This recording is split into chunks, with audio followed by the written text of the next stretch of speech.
ഓ എന്റെ ഉറക്കം പോയി. ആഹാ, സുഖത്തോടെ അവള് കിടന്ന് ഉറങ്ങുന്നു. എന്നെ ഞെക്കി പുളുത്തിയിട്ട് അവള് കിടന്ന് ഉറങ്ങുന്നു.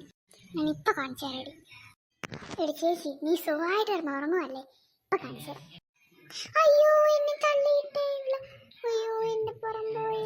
അമ്മേ അമ്മേ അമ്മേ, എന്താടി വിളിച്ചു പോകുന്നേ? അയ്യോ, നീ എന്തിനാ താഴെ വീണേ? ഇങ്ങോട്ട് എനിക്ക് കൊച്ചേ, ഇവിടെ തന്നെ കിടക്കാതെ. അമ്മ അമ്മ എന്നെ ഒന്ന് പിടിച്ചു പൊക്ക്, എനിക്ക് എണ്ണിക്കാൻ പറ്റുന്നില്ല. എന്നാ നീ അവിടെ തന്നെ കിടന്ന് എണ്ണിക്കാൻ പറ്റുന്നില്ലെങ്കിൽ നിന്റെ അനിയത്തിയോട് പറ വന്ന് പിടിച്ചെണ്ണിപ്പിക്കാൻ. ഞാൻ പോവാ, നിനക്ക് വേണമെങ്കിൽ തനിച്ച് എണ്ണിക്ക്.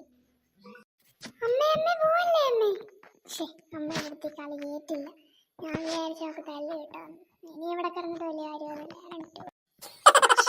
ഞാൻ ചവിട്ടിയത് ചേച്ചിക്ക് നൊന്തില്ലെന്ന് തോന്നുന്നു. എന്നാലും എന്താ നോവാഞ്ഞ്, ഞാൻ ആഞ്ഞാന്നല്ലോ ചവിട്ടിയത്. എന്തായാലും എനിക്ക് അമ്മയുടെ അടി കിട്ടില്ല. ഞാൻ വിചാരിച്ചു എനിക്ക് അടി കിട്ടുമെന്ന്.